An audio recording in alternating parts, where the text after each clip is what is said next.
Alejandro Cámara. Soy el maestro Emanuel Robles Mellín, coordinador del Archivo Histórico Tijuana del Instituto Municipal de Arte y Cultura.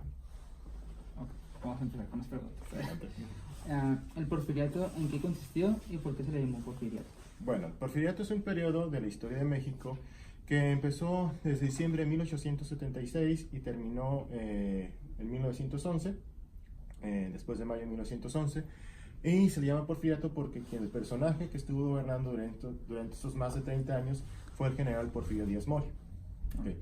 ¿En qué consistió? Pues básicamente después de un periodo anárquico de la primera mitad del siglo XIX y después de la República restaurada y el fin del Imperio de Maximiliano, se logra consolidar un pequeño Estado-nación, y en este periodo hay un desarrollo económico y una estabilidad y paz social que en los años previos no había existido.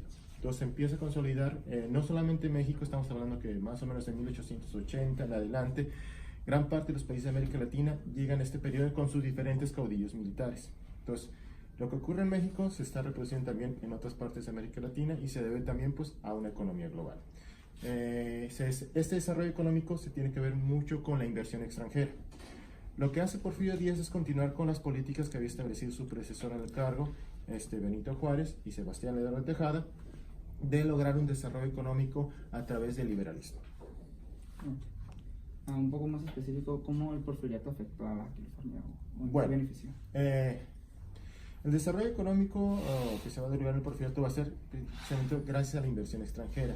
¿Qué había pasado en Baja California antes del porfiriato? Bueno, había un poco crecimiento poblacional, precisamente porque la mayoría de la población aquí, estamos hablando que era indígena, y durante el porfiriato se continúa con las políticas que había establecido Benito Juárez con el poblamiento de la Baja California a través de compañías colonizadoras o deslindadoras de terrenos. En este caso, en la Baja California había la concesión Andrade previa al gobierno de Porfirio Díaz, y Porfirio Díaz esta concesión la establece primero para una compañía norteamericana, pero viendo el peligro de que se repitiera el experimento de Texas y al fracasar esta compañía, se cedió esta concesión a una compañía inglesa para hacer contrapeso a los Estados Unidos. Esto en el aspecto económico, y que, bueno, el ideal de estas compañías era que iban a deslindar los terrenos, y de esta parte de los terrenos, una parte se iba a quedar la compañía y otra podía comprarla a precios relativamente muy baratos,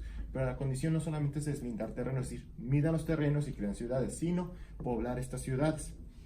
Esto tiene que ver mucho con lo que está ocurriendo en los Estados Unidos. A partir de 1880, una vez que se había terminado el ferrocarril que unía la costa este con la costa oeste, hay un boom de bienes raíces en California. Muchos buscadores de salud, health seekers, venían desde la costa este, escapando de enfermedades como pulmonía, neumonía, básicamente todo lo que termina en IA, buscando mejor clima para la salud. La soledad de California se respetaba, y entonces hay una consecuencia del poblamiento de California al poblamiento de Baja California. Entonces el gobierno de Porfirio Díaz dio concesiones para que estas crean. También hay, no solamente en Baja California, en Sonora se crean compañías mineras. Todo el mundo ha escuchado la huelga de Cananea, y también es la NACO. Bueno, en NACO no hubo huelga, pero fueron compañías de cobre. En Baja California también hay una compañía de cobre, en este caso una compañía del mineral de Boleo, que es una compañía francesa. A su lado había una compañía también de cobre alemana, más pequeña que la del Boleo. Entonces, hay inversión extranjera. La compañía inglesa también estableció un molino en la Bahía de San Quintín, y donde se saca bastante trigo. Entonces hay un desarrollo y un crecimiento poblacional en la Baja California. También en aspectos políticos cambia de categoría. Antes del porfiriato se estaba dividido en tres partidos: la Baja California, partido norte, centro, que desapareció muy poco tiempo, y partido sur de Baja California, lo que viene siendo los actuales estados. A partir de 1886-87 se cambia la categoría de partido a distrito, y esto tiene importancia porque digamos que antes, cuando era su prefectura la Baja California Norte, la capital era La Paz.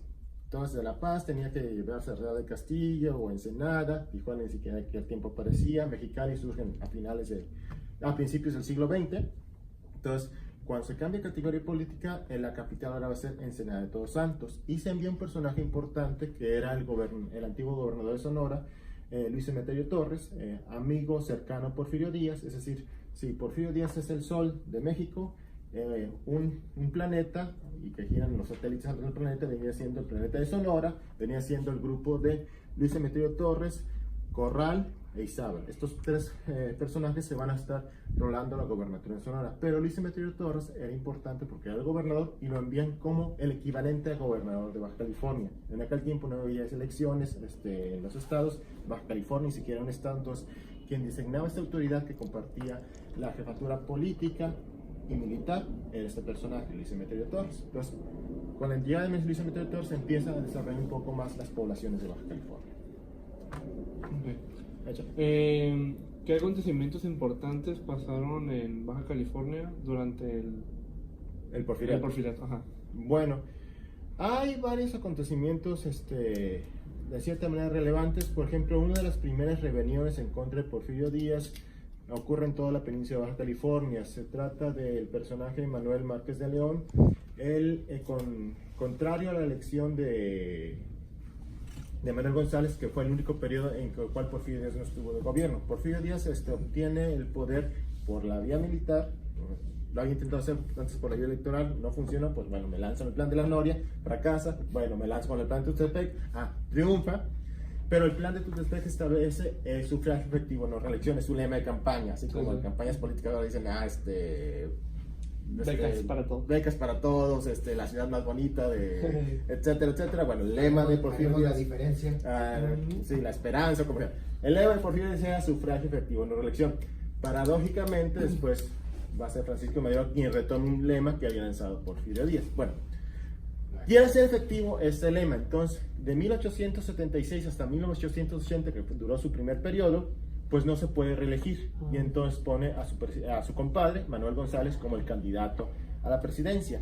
Había varios candidatos, justo N. Méndez, todos amigos de Porfirio Díaz, y otro de los que pudiera haber sido un posible candidato, ya no digo para la presidencia municipal, sino para la gobernatura de Sinaloa o de Sonora, era este general baja californiano, igual que Porfirio Díaz participó en la Guerra de Reforma y en la intervención francesa, Manuel Márquez de León, el cual había sido también compadre de Porfirio Díaz. Se rebela en Baja California. De hecho, la rebelión era en todo el noroeste, no solamente iba a ser Baja California, sino junto con se me fue el general Rubí, no recuerdo ahorita el nombre. Hubo un general que se rebeló en Sinaloa, pero bueno, es aplastado militarmente. También entonces Márquez de León inicia la revolución en La Paz porque se quedó embotellada y termina siendo la revolución, llega hasta Ensenada y lo que es actualmente Tijuana. O sea, hace un primer levantamiento militar. De hecho es muy interesante porque como La Paz no puede obtener muchos recursos, intenta movilizar la frontera, y de hecho el derrotero de Márquez de León es interesante porque él viaja en barco a San Francisco y San Francisco regresa a Ensenada, pero su tropa no puede viajar en barco, entonces atraviesa todo el desierto central, llega a Ensenada, llega a San Francisco, y una vez ahí invaden Sonora. En Sonora llegan hasta las gateras de lo que es la antigua capital Ures, y ahí Márquez de León decide dar una baja a sus tropas y él regresa otra vez a San Francisco, pero bueno, es una expedición militar. ¿Qué otra cosa, acontecimiento? Pues el cambio de categoría. Te digo, en 1886-87 se cambia de categoría de partido de distrito, viene el gobernador. Hay un descubrimiento previo en las minas del Álamo, el mineral del Álamo se descubre oro, entonces es importante porque pues el Álamo empieza a surgir como una ciudad importante.